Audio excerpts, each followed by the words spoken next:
নিজাগারে ছিল মোর অমূল্য রতন অগণ্য, তা সবে আমি অবহেলা করি।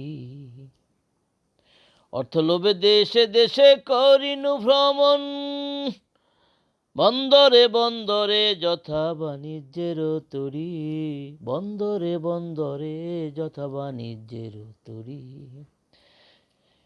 নিজাগারে ছিল মোর অমূল্য রতন অগণ্য, তা সবে আমি অবহেলা করি। Those were the words of the great 19th century Bengali poet Michael Madhusudan Dutt, or more accurately, Michael Madhusudan Dutta, the father of modern Bengali literature, a rare treasure as described by none other than the great Rabindranath Tagore. You know our demigod, Tagore, the Nobel laureate and polymath extraordinaire who came to personify the glorious culmination of the Bengal Renaissance.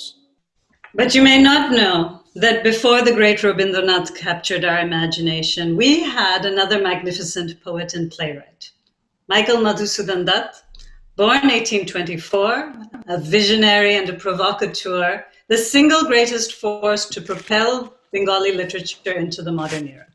And he knew it too. I shall come out like a tremendous comet. He wrote that prophecy to his friend Rajnarayan Basu in 1861. His dazzling life and legacy live on only in fragmented memory.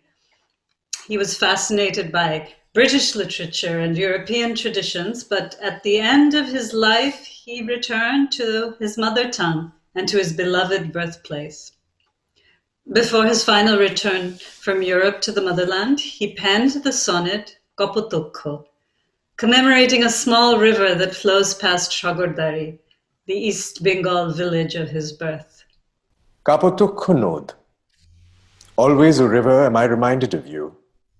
In this solitude I think only of you. As in their dreams people hear magical sounds, so your soothing murmur charms my ears in delusion profound. In many a country have I seen many a river, but this thirst for affection, which water can slake this ever? Stream of milk in the breast of my birthland, oh, will I see you evermore again? As days pass, you give water to the sea, as the subject gives taxes to his lord majesty. I beseech you, friend, to sing as a comrade would. To Bengalis, the name of one who, in your love suffused, chants in a foreign land your name in Bengal's melody. Makes you see the river, no? That essential prop in Bangla poetry. The chap was gifted, no doubt. Michael Madhusudan Dutt. That's very long. Can we call him MMD? What was he like? Madhusudan, born 25th January 1824, published 7 poems at the age of 17. He had been introduced through the teachings of David Lester Richardson to the romantic poets of the era, Wordsworth, Coleridge, Keats, Shelley, and most importantly, Lord Byron. MMD enrolled at the Hindu College in Calcutta in 1837. By then, the young radical teacher and poet Henry de Rosio had already passed away, but his Young Bengal movement was very much alive.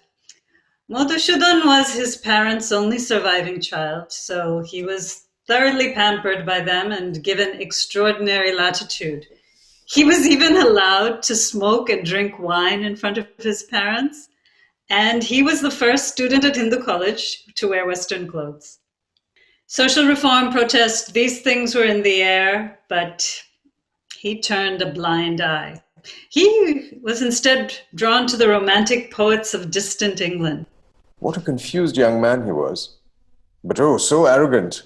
Such a pretentious Anglophile. And then there was his Hindu family, orthodox, immersed in rituals, those upper-class Hindus, secure in their privilege and position. The exaggerated fuss about this great Bengali legacy, it really gets to me sometimes. Though I suppose we must bear in mind that MMD was born in an undivided Bengal, the Bengal evoked by Tagore later. But you know, that was an old Bengal. which is no more, nor that devotion to the gods of literature. We are a divided legacy. Bangladeshi Bengalis, Indian Bengalis, London Bengalis, and whatnot. Yeah, why are we calling him confused? Regardless, he was dreaming of a different sort of freedom, an escape. What was that poem about England that he penned? I sigh for Albion's distant shore, its valley green, its mountain high. Though friends, relations, I have none in that far clime, yet, oh, I sigh. To cross the vast Atlantic wave for glory or a nameless grave. Madhusudan, rash and impetuous, it never occurred to him that he would not have to cross the Atlantic to travel from the Bay of Bengal to Albion's distant shores. These romantics. But we can travel right into the poet's young mind through the words he penned himself in so many long and dramatic letters over the years, mainly addressed to his classmate and lifelong confidant, Gurdas Pashok.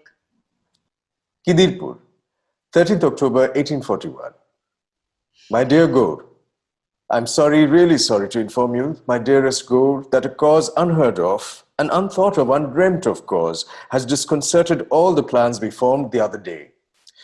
A cousin of mine is ill, most dreadfully ill, in short, in the last stage of illness, poor fellow. I'm really affected by his suffering. Well, on the Bhashan day of the approaching Kartik Puja, depend upon it, nothing earthly shall prevent us. If you take any friend of yours with you that day, Monday next, mind you, it must be a liberal set of friends, because I intend on that day, most noble Gaur, to worship Bacchus with you, a pleasure which I have not yet enjoyed. I'm sure you won't disappoint me. On that day, on that eventful day, we shall have dinner from Mars and Stone. On the Bajaro, I will only take with me one friend, a man, a youth, that is dying to be introduced to you. He is my companion and associate. From this you must judge his character. Write to me on this subject fully. Truly yours. Dear Gaur, yeah, our poet was very close to Gurdas. The two young men shared an intense bond, and throughout his life, Madhusudan wrote to Gaur of his impassioned thoughts on poetry and drama, as well as his desolation with the practical needs of living. Their lifelong fondness for each other is recorded in innumerable letters which cover a range of emotions. Gurdas was not a writer or a poet, but a civil servant who played an important role in the cultural history of Bengal. Here's another one of our poet's early letters to his dearest Gaur. Kidirpur, 7th August, 1842. My dear Gaur, true, too true, my dearest Gaur, the storm has at last hurled upon me. I'm ordered to depart from home this very night for our country house, but oh, where shall I go? What shall I do? Had I had the power of opening my heart, I could then show you the state of my feelings. Language cannot paint them. To leave the friends I love, particularly one, you can only imagine who that one is. My poor heart cannot but break. Well, may I exclaim in the language of a poet?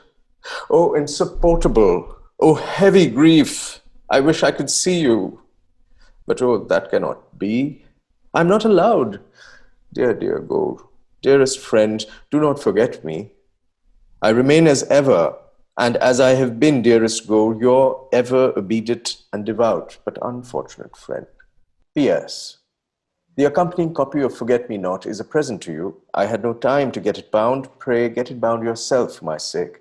This is a token of the unfortunate giver's respect, esteem, and love. I do understand MMD's cultural confusion. We face the same dilemmas more than 100 years later. The same linguistic confusion. Am I a Bangla-speaking Bengali, or am I propelled by an alien English tongue? Yeah, I attended an English medium school for the children of the privileged elite. I suppose we were being groomed for cosmopolitan society. Yeah, we traveled the world, But at home, continue to be berated. Don't betray your tradition. Know your Bangla heritage. Don't forget your identity. As if we could confine our identity to a single language. That's why I respect MMD.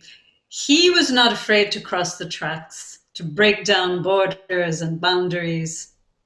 The man had all the advantages, yet what did he make of them? The first school that Dutt attended in Calcutta was run by Europeans to provide the sons of the new emerging Hindu aristocracy with an education in English, in Greek, and Latin. It was a long journey from the village school in Shagodari in Joshore district, where he had proved himself to be a brilliant student, and where he was also taught Persian by a Muslim munshi. His mother was an educated lady as well, and she read him the Bengali classics such as the Ramayana of Kritivash and the Mahabharata of Kashiram Das. Hindu college had shaped many a great personality of Bengal. Yet its Eurocentric curriculum and worldview marked the split in MMD's sensibilities and provoked such tragic internal conflict throughout his all too short life. He was confused. His passion for romantic poetry and his encounters with the orthodoxy of Hindu society were clearly on different planes of understanding and belief. Once again, he expresses his tumultuous feelings to his dear friend Gur. Kidirpur, 27th November 1842, midnight. My dear Gaur, it is the hour of writing love letters, since all around now is love inspiring, but alas, the heart, that melancholy marks of her own, imparts its own morbid hues to all around it. And how can I, the most wretched being on whom yon refulgent lamp of night now shines, write love letters or gay letters? You don't know the weight of my afflictions. I wish, oh, I really wish that somebody would hang me. At the expiration of 3 months from hence, I am to be married. Dreadful thought. It harrows up my blood and makes my hair stand like quills on the fretful porcupine. My betrothed is the daughter of a rich zemindar. Poor girl. What a deal of misery is in store for her in the ever inexplorable womb of futurity. You know my desire for leaving this country is too firmly rooted to be removed. The sun may forget to rise, but I cannot remove it from my heart. Depend upon it.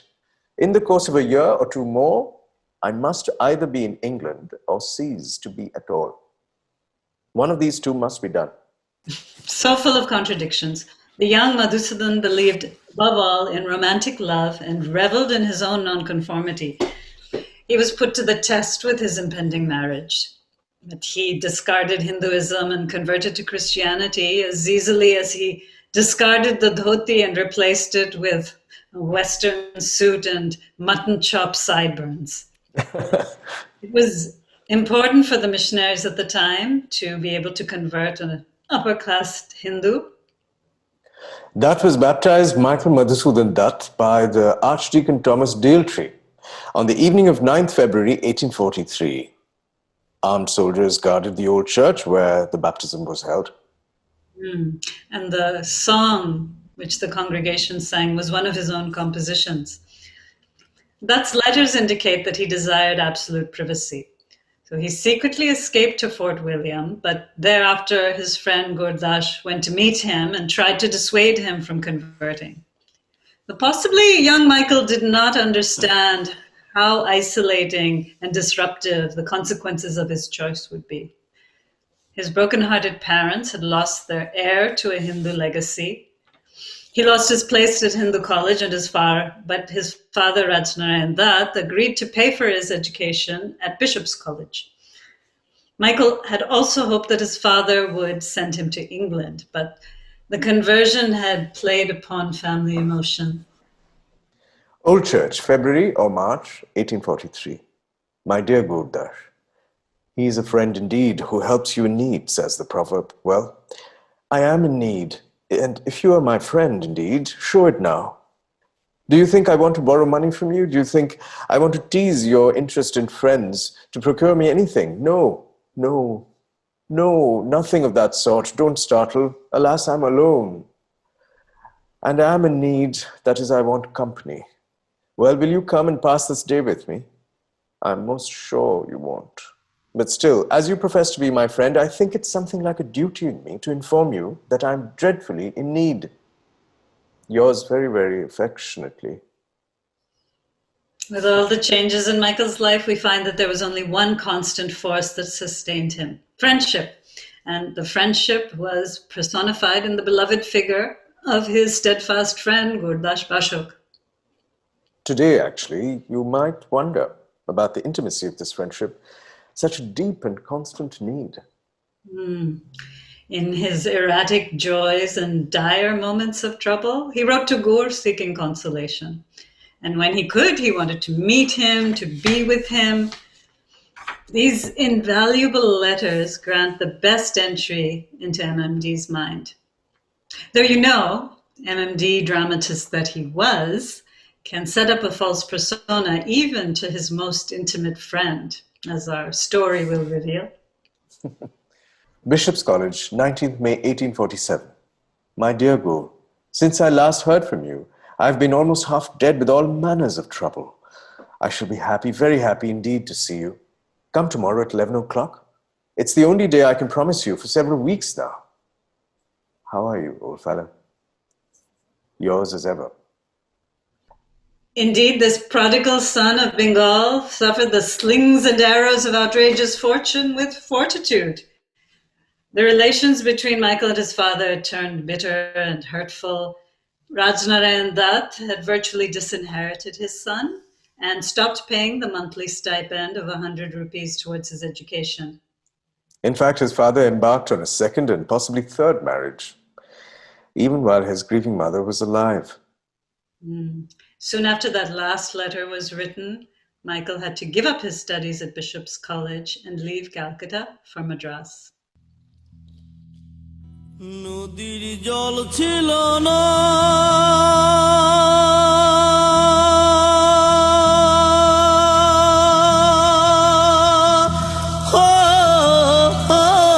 নদী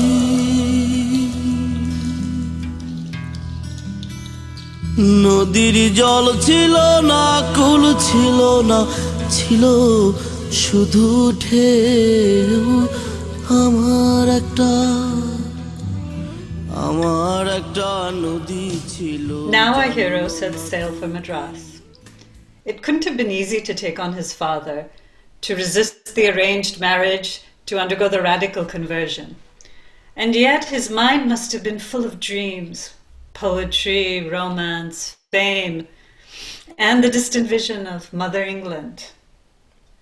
In this next act of Michael's ever-dramatic life, we find him vexed in Madras. It was on 29th December 1847 that he sailed from Calcutta on board Lady Sail, a small 325-ton coastal ship. The journey took 20 days, and our poet arrived in Madras a week before his 24th birthday. The southern city had a population of about 3.5 lakhs, which included around 15,000 Europeans and Anglo-Indians. It was only after an intense struggle that Michael managed to secure a job as an usher at the Madras Male and Female Orphan Asylum and Boys Free Day School.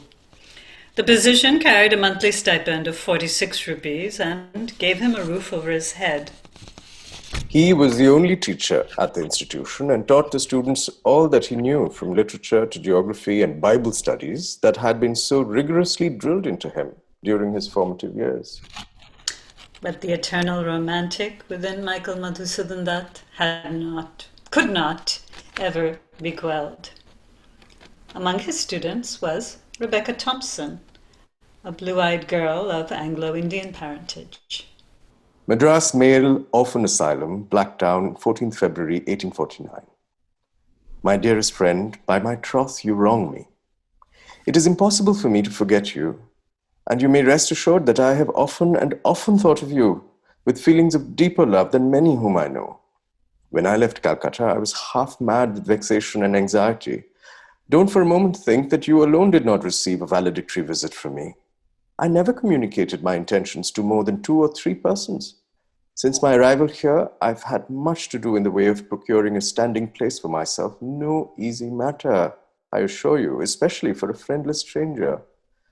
However, thank God, my trials are in a certain measure at the end. Your information regarding my matrimonial doings is quite correct. Mrs. Dutt is of English parentage. Her father was an indigo planter in the presidency, and I had great trouble getting her. Her friends, as you may imagine, were very much against the match. However, all is well that ends well. You will, I'm sure, be surprised to hear that though beset by all manner of troubles, I've managed to prepare a volume for the press. That will be my first regular effort as an author. The volume consists of a tale of 2 cantos, The Captive Lady, and a short poem or 2. I must give a description of my captive. It contains about 1,200 lines of good and bad and indifferent octosyllabic verse, and, truth upon my honor, was written in less than 3 weeks. I wrote it for the pages of a local paper, the editor of which, one of the most eminent in India, had been blowing my trumpet like a jolly fellow. It has excited great attention here, and many persons of superior judgment and acquirements have induced me to republish it in bookish form. So the printer's devils are already at me. Now, my dear fellow, I have a favor to ask you. I am publishing my book by subscription. There are few persons here whom I know, and consequently I cannot expect to cover the expenses of printing, very much great in Madras, by what the book will fetch. Can't you get me a few subscribers? I'm sure if you try, you will succeed. 2 rupees per copy is the charge. Surely you'll get at least 40, even from among our old school fellows. Let me know before the beginning of the next month the number of copies you want. Now, old boy, show me how much you love me. I declare to you solemnly that I do not wish to make any profit of it. All I want is to just escape loss. Circumstanced as I am, it will not do for me to get into debt. I say, old Godash Bashuk, can't you send me a copy of the Bengali translation of Mahabharat in Kashidash edition, as well as the ditto of the Ramayan in Srirampur edition? I'm losing my Bengali faster than I can mention. Won't you oblige me, old friend, Godash Bashuk? Ever yours affectionate, M. Dutt. Romance entered MMD's life in Madras, where he fell in love with the English damsel of his dreams. Both of them were less than honest with each other about their backgrounds and parentage, generously blending fact and fiction. In the marriage registry, Rebecca only mentioned her stepfather, Dugald McTavish, the indigo superintendent of Kadapa. Michael presented himself as the only son of an advocate of the Calcutta Supreme Court. But actually, Rajnarayan Dutt could not have attained such a high position in the judiciary at the time, because in those days, all the appointments at the higher level went to white Englishmen. Michael's father was actually one among 400 or so pleaders attached to different courts in the city. MMD relentlessly pushed the English parentage of his wife in his letters, even as he pretended to a gentility far above the real circumstances. Well, the young couple needed money, and Michael wrote a long poem in English, The Captive Lady, hoping to gain name and fame through the support of influential Englishmen and newspapers in Calcutta. The results were sadly unfortunate. Madras, 19th March 1849. My dearest friend, I hardly know how to thank you for your letter. Accept my best thanks for your exertion on my behalf. The captive is nearly ready. I'm going to dedicate it to George Norton Esquire, the Advocate General of the Presidency and a great encourager of literature. I wonder how Calcutta critics will receive me. I have, would you believe it, commenced and written the greater part of the first canto of another tale. If I can work my thoughts through, it will be a glorious poem, I promise you. As for me, I'm a poor usher in a poor school, that is the Madras Male Asylum for the children of Europeans and their descendants. All my pupils are Europeans and East Indians. I dress like them, both on account of my good lady and the situation I hold. Did you ever see me in my European clothes? I make a passable tesh Firingi, as the Bengalis like to say. Talking of my lady puts me in mind of the introduction of the captive addressed to her. I give you a few specimens. O beautiful as inspiration when she fills the poet's breast her fairy shrine, wooed by melodious worship, welcome then. Though ours the home of want, I never repine. Art thou not there, e'en though a priceless gem and mine. Life hath its dreams to beautify its sense, and sunlight for its desert, but there be none softer in its store of brighter sheen than love, than gentle love. And thou to me art that sweet dream, mine own, in glad reality. If I meet with a favorable reception from the public for my captive, I shall come out again before the pot cools. All I want is to make me a regular man of letters in a decent situation with a few hundred a month. Who will give it to me? Is there none in India? Time will show. Excuse this foolish letter. I'm sure it's very foolish, full of nonsense, egotism, and whatnot. I trust it won't give you a headache, will it? With kindest regards to all, I remain my dearest friend, your affectionate M. Dutt. Single-minded fellow. Madhusudan lived in his fanciful world of poetry. The family was left in dire straits. Rebecca Thompson, the blue-eyed woman of his dreams, had her first child within a year of their marriage. Bertha Blanche, born on 18th August 1849, adding to the pressure of Dutt's already precarious finances. The Captive Lady, an Indian tale in 2 cantos, had been favorably reviewed in the popular periodical Athenaeum, but he was disappointed by the reviews from Madras and Calcutta. The review in the Bengal Hurkaru was particularly heartbreaking. The Hurkaru was an English newspaper with the largest circulation at the time. These verses of M.M.S. Dutt are very fair amateur poetry. But if the power of making has deluded the author into a reliance on the exercise of his poetical abilities for fortune and reputation, or tempted him to turn up his nose at the more commonplace uses of the pen, the delusion is greatly to be regretted. He might employ his time to better advantage than in writing English poetry. He could render far greater service to his country if he will employ the taste and talents which he has cultivated by the study of English in improving the standard and adding to the stock of the poems of his own language, if poetry, at all events, he must write. How was our noble protagonist going to survive by his pen? By now, Dutt had been made editor of the weekly paper called the Eurasian. He was writing feverishly, editorials, features, news items, poetry, and dramatic works. His play, Rizia, Empress of Ind, was serialized over 10 issues in the Eurasian.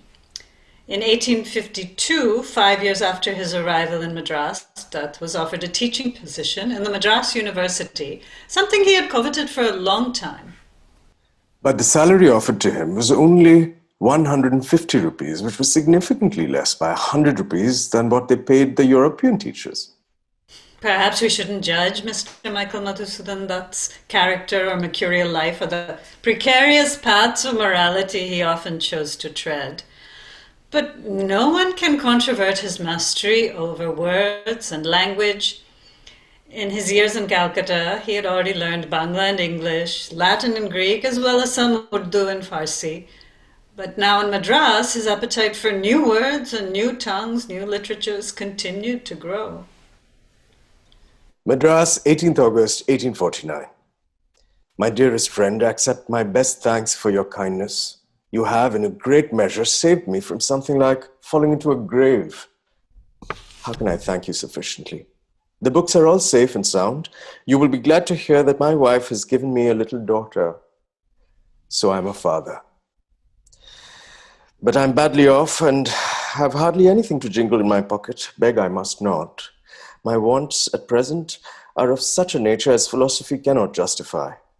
I have a great deal to say about Mr. Bethune's review. You must look upon me as a most unthinking father if you're under the impression that I do not think ardently and uninterrupted on such a subject. Perhaps you do not know that I devote several hours daily to Tamil. My life is busier than that of a schoolboy. Here's my routine. 6 a.m. to 8 a.m. Hebrew, 8 a.m. to 12 noon school, 12 noon to 2 p.m.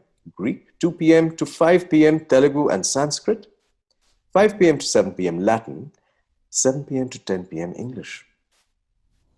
Am I not preparing for the great object of embellishing the tongue of my fathers? For the present, you must excuse my brevity. Yours most truly and affectionately. P.S. As soon as you get this letter, write off to father to say that I've got a daughter. I do not know how to do that thing in Bengali. Michael was a pampered only child, the heir to his father's vast fortune and estate. Had he cut all connections from his parents? He had heard that his mother, Jonaby, had died early in 1851, and his second child, Phoebe, was born in March that year. A third child, a son, George, came into the world in September 1852, and a fourth, also a son, Michael, March 1855. And yet, his roving heart had taken flight again. Although Dutt boasted to his friend Gurdash Bashok about his fine English wife and 4 children, his fancy had settled on another English girl. Amelia Henrietta Sophie White had conquered his heart. Tortured genius. Oh. Literary brilliance, overweening ambition. These things don't give him the right to ruin so many lives. And let me flag that these tortured genius types are always men. But if MMD played with fate, well, fate rolled him some dice too. As the year of the Lord 1855 draws to a close, Michael Madhusudan Dutt receives a letter which was to change the course of his life once again. His father had passed away. Spectator Press, Madras, 20th December 1855. My dearest friend, your welcome, though unexpected letter was put into my hands by Mr. Banerjee yesterday. It absolutely startled me. I knew that my poor mother was no more, but I never thought that I had become an orphan in every sense of the word. My dearest Gold, what am I to do? You talk of my property. What has he left behind? Can you give me an idea of the estate? You know how expensive it is to go to Bengal, at least for a poor devil like myself. But if you encourage me to hope that my father has left sufficient property to warrant my launching out a little cash for the recovery thereof, of course, I'm ready to weigh anchor at once for a voyage to old Calcutta. Ah, these relatives of mine, great God! But for you, my noble-hearted friend, I would not have heard a word about my father's death for months, perhaps years. Oh, dearest Gold, when and where did he die? I feel distracted. Please give me all the particulars. If I can so manage, I shall leave by the next steamer that leaves on the 27th. But I'm very poor just now, my brother. I have not thriven so well in the world as I had expected. Of course, I am aware that my late father had landed property in Joshore. That I'm sure of getting out of the clutches of those biped vultures. What a stupid fellow I am. All vultures are bipeds. I conclude in haste, though not before I assure you that I am most affectionately your old friend, unchanged and unchangeable. P.S. I'm at present sub-editor of The Spectator, the only daily in town. Dutt arrived in Calcutta by the Bentink during the early hours of Saturday, 2nd February 1856, and lived there for the following 6.5 years, without ever returning to his family in Madras. What? I have to admit that I'm rather looking forward to the great votary of English literature doing a complete about-turn in the next phase of his life and decidedly going native. Well, on that promising note, I'll see you next time. নিজাগারে ছিল মোর অমূল্য রতন অগণ্য, তা সবেই আমি অবহেলা করি। অর্থলোভে দেশে দেশে করিনু ভ্রমণ, বন্দরে বন্দরে যথা বাণিজ্যের তরী, বন্দরে বন্দরে যথা বাণিজ্যের তরী।